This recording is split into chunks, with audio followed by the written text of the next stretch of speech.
live session with Isabelle Duncan, and Isabelle Duncan is a very famous cricket figure in England.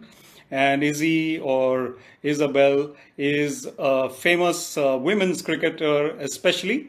And she's also an author, and she's very famous in the world of women's cricket, especially. Hello, everyone from PlayWrite. I see that team PlayWrite is joining in early. So I'm just going to get Isabelle joining in a little while, in about a minute from now. Before that, what we're going to do is to just tell you about PlayWrite. So PlayWrite has been organizing superb events in sports conversations, and it's a community of sports lovers. And we have had 3 mega events over the last 3 years in PlayWrite. And PlayWrite has actually managed to rope in some of the best sports people in the world and in India. We are based in Chandigarh. We often have our conversations apart from the mega event, which is held in February or March every year. We also have conversations all across the year. So now we're going to go live with Izzy, and Izzy is just going to come on in a minute. And I'm in Chandigarh in India. So here we are going to say hello to Isabelle Duncan, and just waiting for her. And there she is. Hello, Izzy. How are you? I'm very well. I popped up. A pleasure to be here. Good, you popped up, because this is our live session, and I'm just going to introduce you to our viewers, and they're going to be keeping on joining in. So after a brief introduction, then we're going to start our conversation. Is that okay? Okay, ready to rock and roll. Great, super.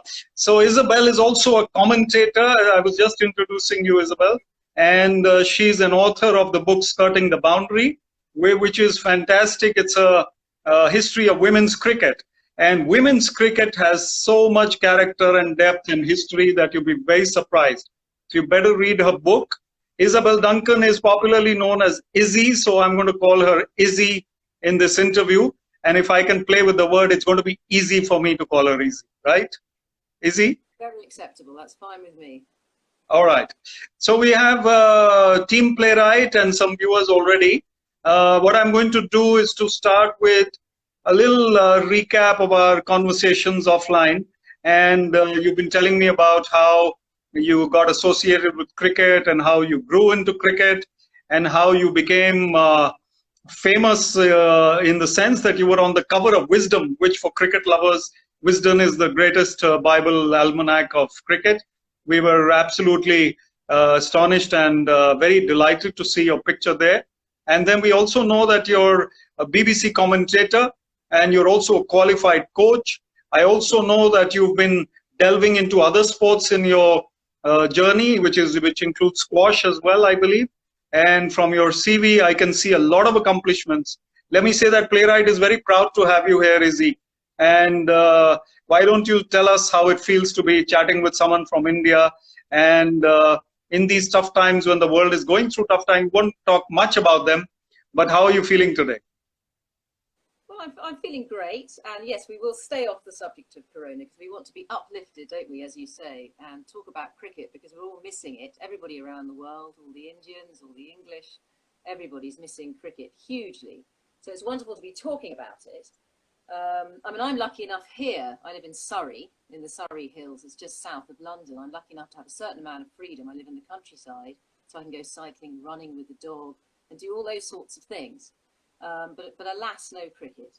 But it's great to be linked to you and have that bond, and we can have a good chat. I mean, I want to hear what's happening in Indian cricket as well, but we can touch on that later. I know you're in lockdown, and I think Kohli has told the nation to stay at home and sit tight. So I'm sure they will obey him, the god of cricket. Well, he's not quite the god of cricket as yet. We still believe Sachin Tendulkar is. But Kohli's getting there. He's got a good record and he's following in the footsteps of the great Tendulkar in the sense that he's breaking record after record. But this is not about Tendulkar or Kohli. This is about you and about women's cricket mainly. And what you rightly said is that the world may be locked down, but sports is something which can bring joy to people's hearts. Even talking about sports is something which gives a lot of joy to people because sports, I believe, is an activity which is selfless largely. And when you're on the playing field, I mean, apart from exceptions, you're basically doing something constructive and positive. So the positive energy that exudes, what do you feel as a sports lover, and how were your impressions of sports persons? Were they inspiring you as you were growing up? Yes, I mean, as I was growing up, women's cricket wasn't so much in the limelight, which was sort of 20, 30 years ago, but there were heroines out there, and people like Rachel Hayhoe Flint in this country is a household name. And she was very much at the forefront, and she was in the papers a fair amount. She was very good at PR and marketing. And there she was, making sure in the 1970s that the women played at Lord's for the first time. She invented the first World Cup in 1973 for women, 2 years before the men ever played a World Cup. So there were women like that around. And I remember at school, I was lucky enough to go to a lovely school called Charterhouse, which is in the south of England. It's mostly a boys' school, and that's how really I got into cricket, with the influence of the boys and the masters there. That we had an England cricket team, women's cricket team, that came to visit us, and we played on the first 11 pitch, and that was the first time I met some of these women players, and I felt that, you know, if they can do it, I think anybody can do it. And there's cricket out there to be played to a high standard. Right. It's actually very, you know, when you're growing up, I too was trying to be a cricketer. I told you I lived in England for 3 years, and that's where I was introduced to the game. It's something which grips your imagination as a child. And I wanted to be like famous cricketers.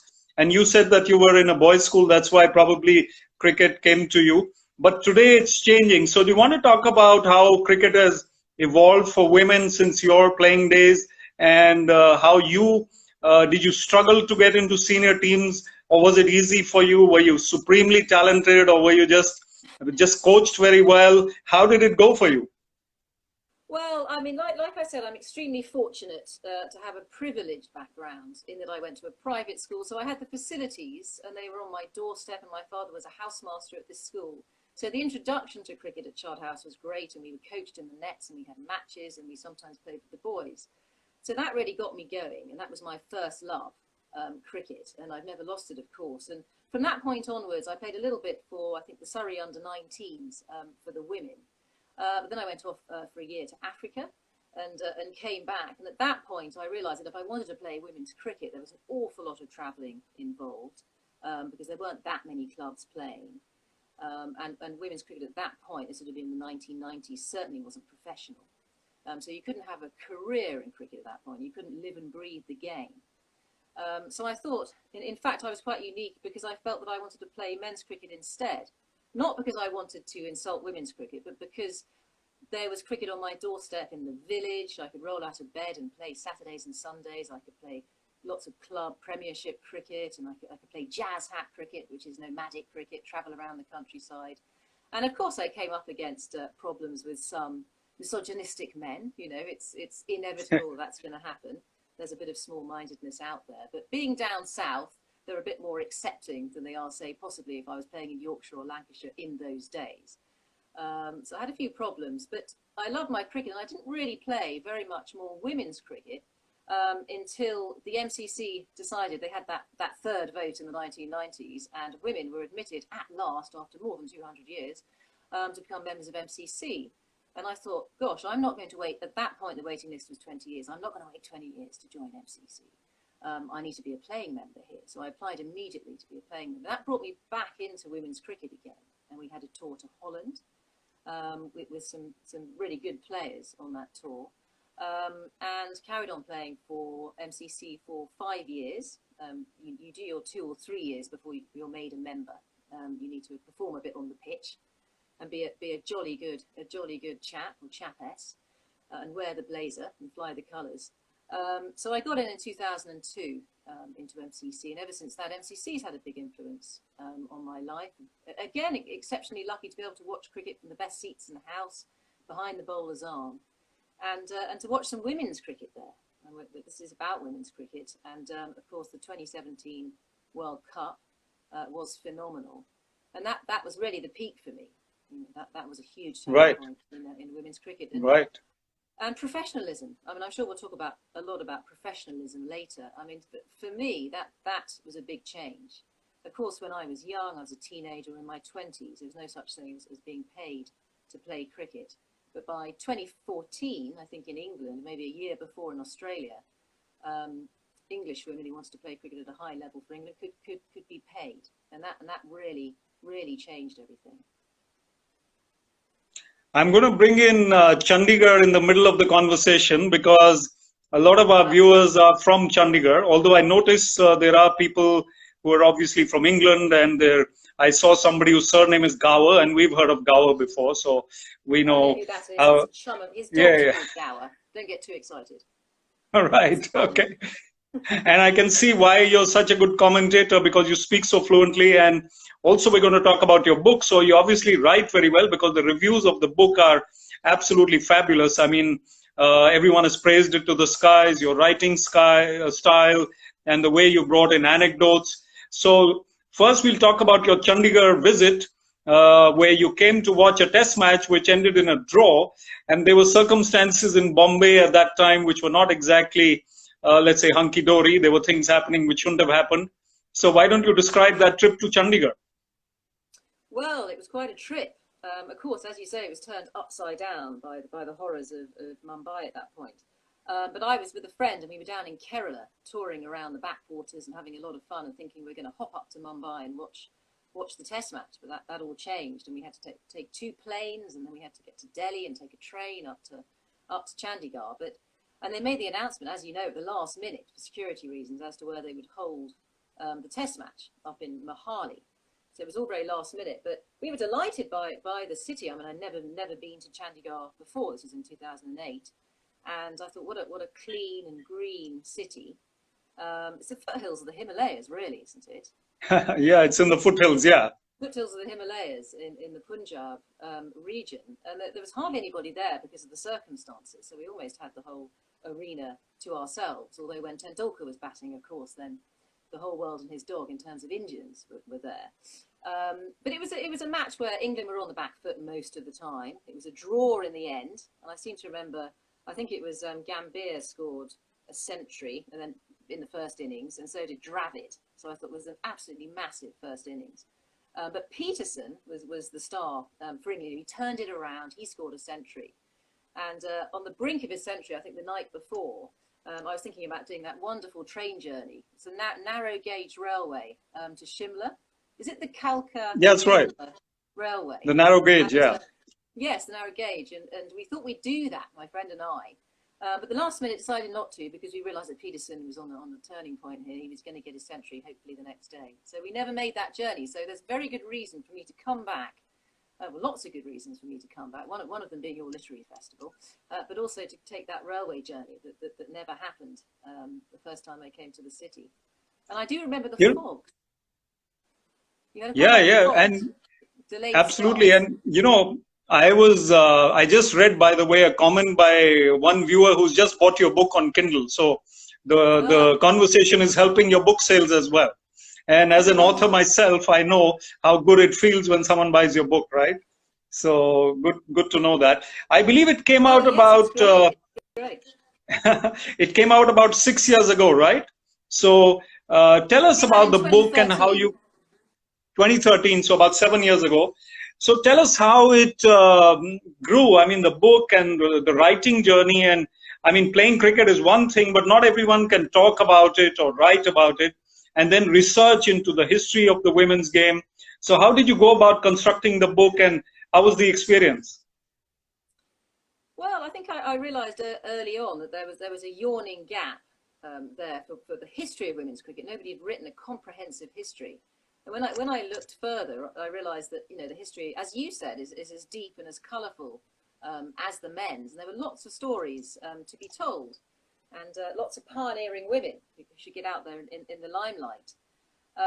So I thought I would take that further, and just by sheer chance, really, it was fate that I went to my friend's book launch, who's the great nephew of Bram Stoker, who writes the Dracula books. And he was carrying on writing these Dracula books. And I went to his book launch, and I was chatting to a quite elderly chap at the end at the party, book launch party, and he said to me, just on the off chance, "Oh, have you ever thought about writing a book?" And I said, "Well, I thought writing a book on women's cricket, a history of women's cricket's always been on my mind, never done anything about it." And he said, well, can you write me a synopsis and email it over to me? And I hadn't realised I was talking to the owner of the publishing house.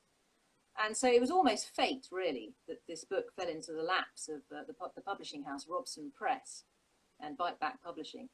So it sort of went from there. And once you have I mean, all writers know this, once you have a deadline, you've got to flipping well get on with it. You know, you've got 6 months to write it, and the deadline was make sure that we get this out before the Ashes starts, because that's a good time to sell cricket books, of course, and everybody's focused on the cricket. So I had to sit down with the dog on my own, really, for 6 months. Missed a bit of skiing, but you know, these are hardships that I can give up quite easily. And off we went, and it was a wonderful journey. Quite a lot of research needed for it, and it starts in the 18th century, same as the men, really, 1745, and it finishes just before professionalism. So I just missed that year, 2014, when the English women became professional. Before that, they were in a halfway house, really, of earning money in other ways. Yes. So it was quite a journey. Yeah, it was, I guess. And I noticed that you have spoken about it on video, and there are a few videos on the book as well. And I noticed that you've had some book signing events. So the whole experience of being an author, as I look at it, I mean, it's like having a baby in your hands when you have that book finally in your hands. And there's nothing quite like it, perhaps not even hitting a century or taking 5 wickets. I mean, that book stays with you for life, and you can, you know, flaunt it or talk about it and whatever. And something that really gives you that joy. Yes, I think it really needs an update now. I think that's the next thing, because 2013 was, you know, 7 years ago, and so much has happened. All these World Cups in between, and all these stars that have been born, and cricket for women has been propelled into the stratosphere now, and India is a good example of that, with the BCCI, you know, finally taking notice, and India being in 2 finals. So there's an awful lot to write about. So I can never be sort of complacent and rest on my laurels with my portfolio of 1 book. So I need to sort of get going and write that update, and perhaps if it coincides with another World Cup, that would be great, Women's World Cup or Women's Ashes, something like that, and get it out there. Yes. Because Rachel Hayhoe Flint, I mentioned her before, and Netta Reinberg wrote a book called Fair Play, which I think came out in the 1970s or 1980s. It's got a bit of history in it, but it's mainly about their own experiences of playing the game and the problems and barriers that they came up against. So it wasn't a full history. But there is a brilliant academic called Raf Nicholson, who's English, and she writes a lot on cricket. She's a journalist. She's written a PhD on women's cricket, so she's got a more of an academic view on it. And one of her book has just come out this year, so that'll be something that's more up to date. Right, and you know what?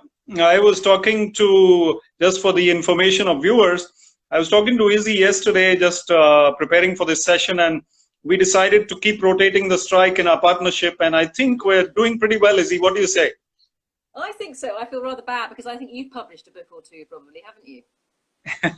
No, it's okay. I mean, this one is about you, and we're going to ask, I'm the one going to ask questions. But I wanted to ask you one more thing before we get to the viewers' questions. There is a question about Belinda Clark's double century somewhere. There is a question about how women's cricket is going. So, but what is your impression of cricket for the ladies now? I mean, do you think it's reached a level where it's comparable with other sports in terms of the women-men gap in terms of funding, finance, popularity, sponsorship? Something like tennis is obviously way up there, but soccer took a lot of time to get to some level of parity, which still doesn't exist. But cricket, do you think it's going to mature a little more in the coming years and get more funding and sponsorship and support, and perhaps even we can see a women's IPL or something like that, maybe in Britain or in Australia or in India? Wouldn't that be great?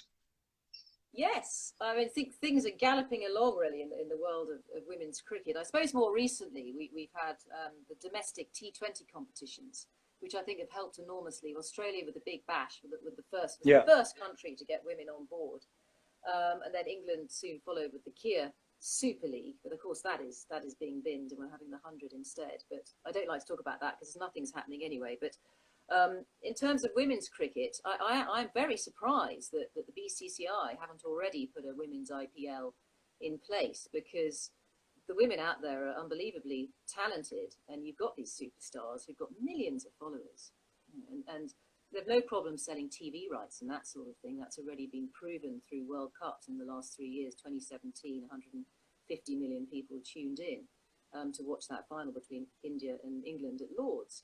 And more recently, the T20 World Cup final in Australia at MCG. Again, millions of people tuning in. So there's an audience out there for women's cricket, and it's taken cricket boards, I mean, particularly the BCCI, a long time really they've missed a trick, I think, in previous years, not realizing there are so many fans out there, an entirely new audience, absolutely hungry for women's cricket. So I'm looking forward to an IPL, a women's IPL. They've had exhibition games so far, but the talent is there, and there'll be women around the world, of course, who will want to be signed up in the auction. Absolutely, absolutely. And you know, Indian women are also playing much better than before. As we were talking yesterday, you know, England and Australia have been the powerhouses of women's cricket, and they used to win everything, and their competition has always been very competitive.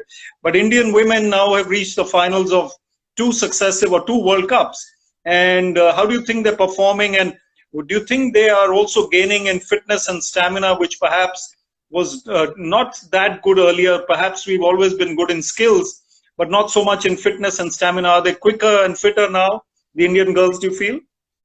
I do feel that, and that is down to more funding, and the women allowed to be, you know, if you're fully professional, you can live, breathe and eat cricket. And there's no doubt you're going to improve your game if you're not having to go off to work during the day and then come and practice just in the evenings. And if you're giving your life to cricket, it's a full-time job, it's a career, which it is now in India, and these women are on proper contracts, that of course the quality of play will rise with that. Now they're getting more finance. Right. And that's important, and I think that they're phenomenal. I think in terms of competitions, they've played in the big competitions recently, and my comment on the Indian team is that they do very well until they get to a final. Yeah. And I think that will change. I just think that they're great in the group games. I mean, in the recent T20 World Cup, they beat Australia in that opening game, which was shock horror for Australia and great for the rest of us. You know, we love it when things like that happen. Yes. So that gave them a huge boost, and they won their group games, and they got through to the final, and players like Verma, who I think is have I pronounced that properly? And forgive me for my pronunciation of some of the players. No, you're doing pretty well with pronunciation, don't worry about it. And so we have we have an elite kind of viewership. I just noticed one of India's top sports journalists, Atit Sharma, is there, and he's saying that the Indian team started off slowly but is doing pretty well now. We also have Chitranjan Agarwal, who's a co-founder of PlayWrite. And we've also got Nagesh Gupta, who's a top cricket coach in these parts. So I'm very glad to see all these people. I'm going to throw their questions at you soon. But before I bowl those Yorkers and bouncers at you, let me ask you one more of my own, which is basically, which format of the game do you think you love the most and why? Test cricket for women, or one days or T20, what really brings out that excitement in you? And are you a purist in that sense, or do you think that T20 is the way to go? Well, there's two separate things there. I mean, T20 brings in the money and brings in the popularity and brings in the exposure. But to me, it's not the best form of cricket. It's so far removed from Test cricket, but I think it's very exciting. But from a personal point of view, yes, I'm rather traditional. I'm a purist. I love Test cricket. I think that is the ultimate test for That's any right. cricketer. And I think most players agree with that. Current players agree with that. And I think most female players want to play more Test cricket, and they have voiced those views. I mean, they're very happy playing top-class T20 and 50-over cricket. But there's hardly any Test cricket going on, and I think that's a real shame. You know, the Ashes from time to time between England and Australia, and I know that India are playing sporadically Test cricket, but they'd be great at it. There's no doubt about it. But without the experience of playing it, I think it's good for players to be able to concentrate for long periods of time. I think tactically, of course, it's very different. It's like a game of chess. I know that's a cliche, but it's true. you know, moving your field around, declarations. You just don't get that Yeah. in limited overs cricket to any, you know. I'm also going to ask you in a while about Eileen, who's the oldest women's cricketer and who is also doing yoga at the age of 108, and you recently interviewed her. In fact, let's talk about her now, and then I've got a couple of questions from the viewers for you. Why don't you tell us about your meeting with Eileen Nash and how great an inspiration she is? For the information of viewers, she is 108 years old now and played for England very successfully in the 1930s and 40s, I believe. So, Izzy, tell us about your meeting with her. Well, Eileen, I've known since she was 101, so that's 7 years now, and she is a remarkable human being. She's got all her marbles, I have to say, at 108, more than most of us at a much younger age. We talked about she continues practicing yoga, which helps. She used to play a lot of golf in her 90s and her early hundreds. She drives a yellow Mini. She has an iPad. You know, she's very on the ball. And in fact, I have to say, this is quite funny. She phoned me up the other day during this corona crisis to ask how I was. You know, and I thought, oh, really? This oh, wow. the wrong way That's round. super. I should be phoning her. You know, how are you? Are you all right? So, yeah. I must talk to her someday. I would be very inspired to talk to her on the telephone. She would love to talk to you. She would love to talk to you. Maybe we can do an Instagram session with her. I don't know if she can come on Instagram. Maybe you can be in conversation with her for us. Let's plan that. Well, we'll plan something because, no, she's good. We'll she plan has something. an iPad and she's got hundreds of grandchildren and great-grandchildren who can help her with technology. But I met her when she was 101 and I interviewed her for my book initially. And at that point, she was the oldest living international cricketer, male or female, on the planet. And by now, she's that by a country mile at 108. And she's got many stories to tell. She's highly intelligent. She played in 1937. She made her debut in the first Test series on English soil for women. They'd already been to Australia in 34, 35. But she was too young to go on that tour. So she turned up in 1937 and played in England and faced the Australians. It was a draw, 1-1. She was a bowler, a medium pace bowler, and pretty accurate. And in 1948, she took the boat out to Australia and toured over there, Australia and New Zealand. In between, of course, we got World War II. She was buttonholed for MI6, where she helped to capture spies. She's still got very much a buttoned mouth. Yes, on that MI6, yes, yes. Yes. In fact, she also has, the best bowling figures of 4 for something. I noticed that, and that was amazing in international cricket that time. And what a versatile personality, just like you, and you're on the footsteps of Eileen Nash. So we got a question here regarding women's cricket at the international level. So why don't, as you rightly said, why don't they have more longer format games? And also another one, somebody's suggesting that why don't you want to write perhaps Eileen's biography for her? That could be a project for you. Think about it. What a good idea. Goodness me. That's Chitranjan giving an idea. Yes.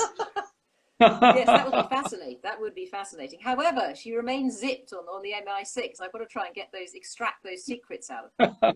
I think enough years. She'll have to be tight-lipped. Yeah. Absolutely. So what about the women's international cricket? How can we have more series, let's say like men's series where you have test matches followed by one days and T20s at the same time? More series like that at the international level.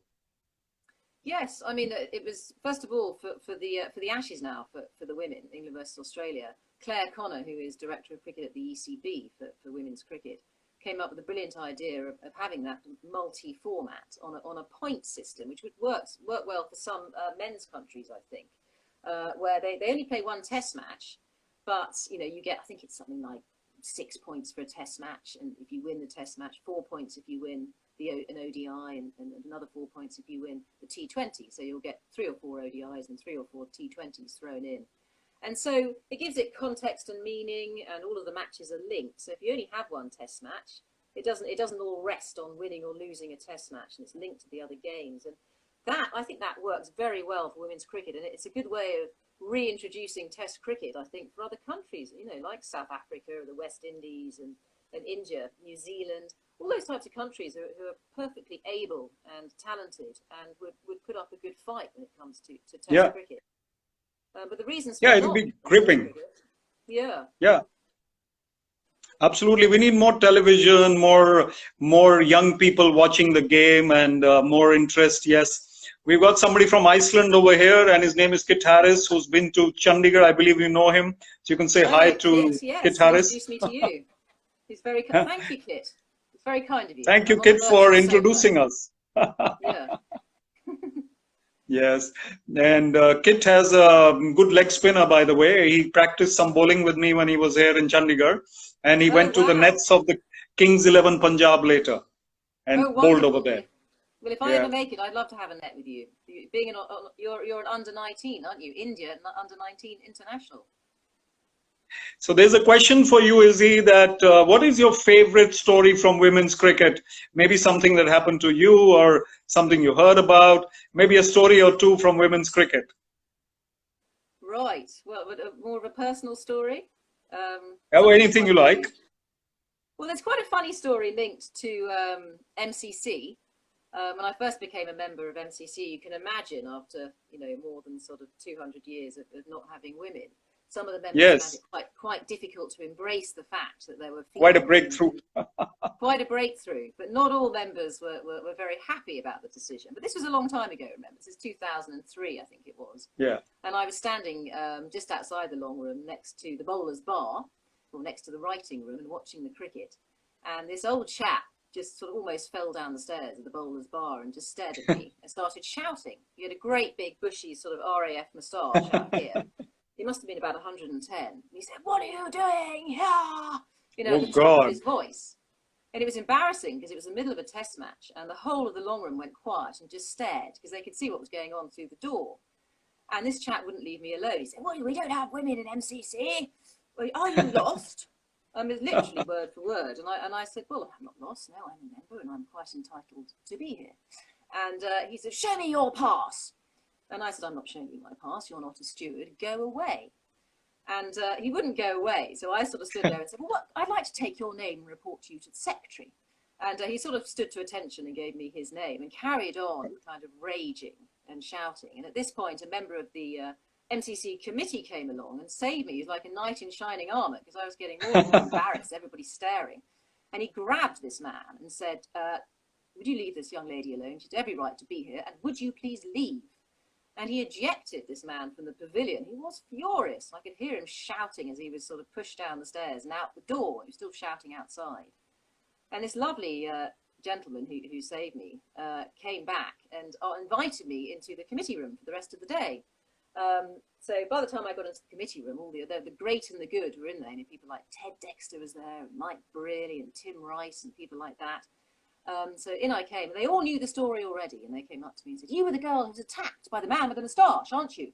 I said, "Yes." And I told them the story and had a lovely day in the committee room, sitting on Gubby Allen's leather chair for the rest of the day. Yes. He had been spinning in his grave, I think, had he thought a chair. And drank gin and tonics and Pimm's. There was a butler in there. So I had a wonderful day. And from that point onwards, I thought I want to be more involved with this club. I want to join committees.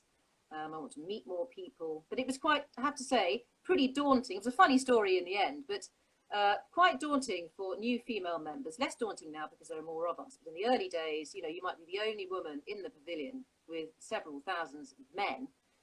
Some of them would tut. They just do this little tutting noise if you walk through the long room. And, they get into trouble for this sort of thing. But it was a little bit overwhelming to begin with. But the club are fine now, and everybody's very accepting, and there are lots of female members. There are over 1,000 on the waiting list. There are about 250 full members. So the club's in very good shape. And we have a code of conduct in place now. So we can discipline naughty members and give them a good spanking. Right. I remember Gavaskar was turned away, Sunil Gavaskar, at the gate of Lord's once. Ooh, And really? I think he was one of the commentators or something at that time. He had a tough time getting in. And he got a century at Lord's only during his post-retirement match for MCC against the rest of the world, where he got 170 something. So I think then they probably allowed him in after that. It's remarkable when that happens, isn't it? It does happen, Yeah. sadly. But stewards I know. don't recognise players. And it's Yeah. very So, embarrassing. very embarrassing indeed. Mm. And these days, all these great sports people are locked up just like the rest of us, and they are available to talk to. I spoke to Bishan Bedi, former left arm spinner, the legend from India, and he used to play for Northamptonshire as early as 1972. Would you believe it? He was a Wow. left arm spinner at that time with a pink turban or a red turban, So wonderful. and he was very novel, for British audiences at that time. And I was a child in 1974 in England, and I used to watch him play county cricket, and he was so different from the rest. But now, of course, you have so many players from all over the world in county cricket. And so I had a chat with him, and we might be getting him live on Instagram soon. Oh, good. Yes, because this is your festival week, isn't it? To get everybody. Yes, it's like that. gather in all these bodies to talk about different sports, of course, not just cricket. Yes. So do you think Belinda Clark's 200, there's a person asking about that. Was it the defining moment when she scored a double century? I mean, nothing like that ever had taken place. So do you think that changed the game for women? Yes. I mean, when somebody has a feat like that, I mean, to get to 200 is incredible. And to be one of the first women to do that really makes the headlines. And that's good for women's cricket as a whole. And to show how skillful these women are. In those days, they were very much amateurs. Belinda Clark would have had a full-time job doing something or other. So she was only playing cricket part-time, but remarkably talented. Just think if they'd been professional back then, how far she would have gone. She would have played a lot more cricket. She would have played in more World Cups. And these women would have been recognised and decorated properly. So it's important when you do get highly talented individuals like Belinda Clark, that really they're noticed, and they are, and the press will take notice. And it's ladies like that, women like that, have helped women's cricket to accelerate and get to the heights that it is now. There's still a lot of work to do.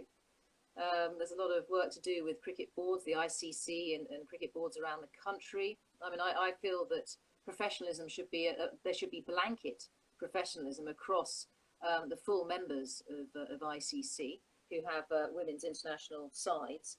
I think all international games should be streamed to give them maximum exposure. There should be minimum salaries, as there should be for men as well. These are all debates going on at the moment. That would help women's cricket immensely. Yeah, so I've got a question for you, which is probably the last one here, and it's about women and men playing together. You have been the captain of a men's team, and tennis has mixed doubles at the international level. So do you think international matches can take place with women and men making up the mix, and perhaps we have competitive cricket of that kind also in a World Cup or somewhere? Do you think it's possible to happen? Maybe 6 women and 5 men, or 5 men and 6 women, something like that in the team?